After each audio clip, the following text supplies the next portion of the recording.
Used to be that summer movies would start in the summer when kids got out of school, but now it looks like May has become a big movie month. And joining us now, Matt Atchity. He's the editor-in-chief of RottenTomatoes.com, which has really become sort of the go-to place on the internet for film information and film reviews. I'm going to talk about some of the movies. Matt, thanks for joining us this morning. Oh, thanks for having me. So last weekend was Iron Man 3, and again, this seems like the kind of movie that would normally be a big summer movie, the action superhero kind of thing. Yeah, well, the summer movie season, as far as Hollywood's concerned, has started in May for, probably 7 or 8 years now.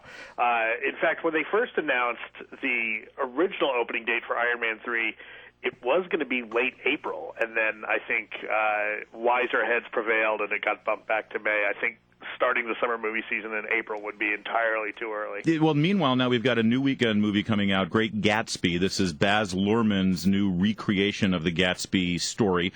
Baz Luhrmann's the guy who brought us that Romeo and Juliet that was groundbreaking at the time, and also, of course, Moulin Rouge. How is this sort of in that same kind of edgy, cutting-edge kind of look and feel that's very modern and not necessarily your traditional film going? Yes, that's exactly it. It's got a lot of spectacle to it. This movie is beautifully shot, and the opening scenes of the movie are something else, especially, if you remember the book, especially the scenes that represent the parties that happen at Gatsby's mansion. The music is modern, but the style and the costumes and all the architecture is very period correct.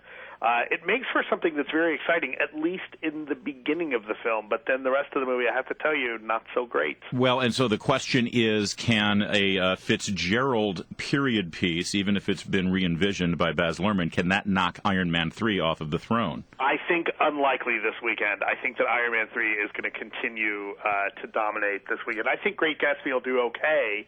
But I don't think it's going to knock Iron Man off its perch. And I think, for a couple of reasons. Both movies are in 3D, so Gatsby doesn't have an advantage there.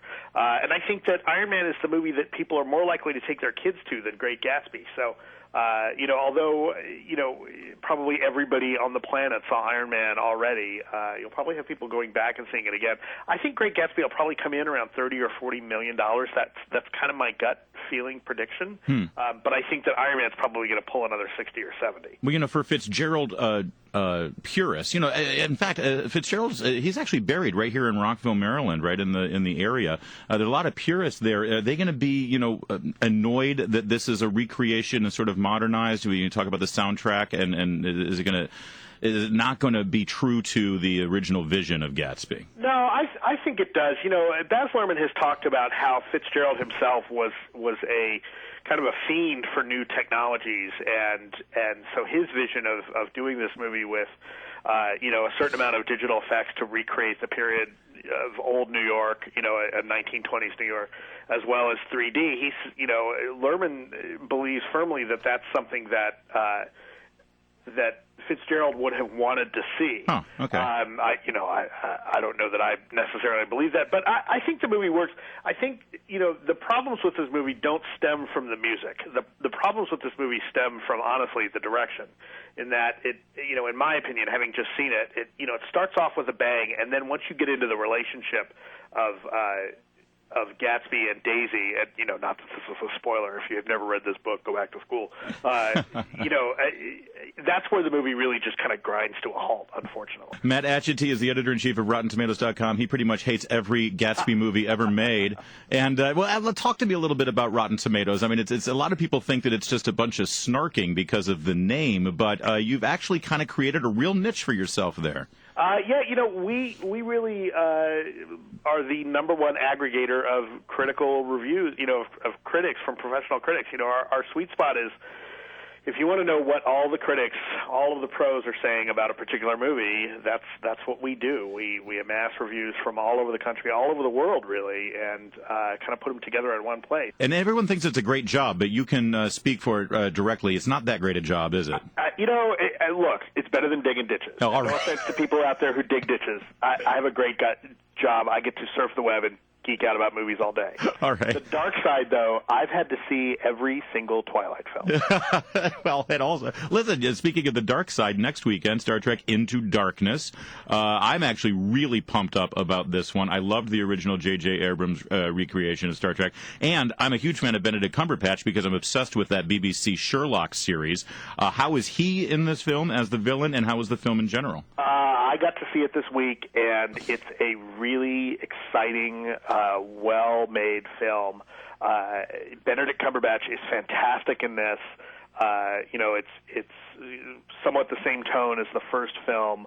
A lot of the things that people like about the first film, I think they're going to like here. Now, what I will say is that for longtime Trek fans, people who know Star Trek from all the old shows and all the old movies, might be left a little cold here. What J.J. Abrams and Paramount have done is they've made a Star Trek movie that appeals to a much broader audience than I think the core Trek fan base. Now, from a business perspective, that's absolutely the right move. That's absolutely the right way to go. But I think that some of the longtime fans are going to be a little bummed out here. Uh-oh, and they can be really ugly, too, when you don't live up to their expectations. Now, that's the great thing about the first film was it was an exciting movie and it's out, just standing on its own, but it had so many winks and nods and hat tips to the original Star Trek that I think that longtime Trekkers really appreciated it. Yeah, absolutely. And, this one has lots of winks and nods and hat tips, too, but it starts to do some other things.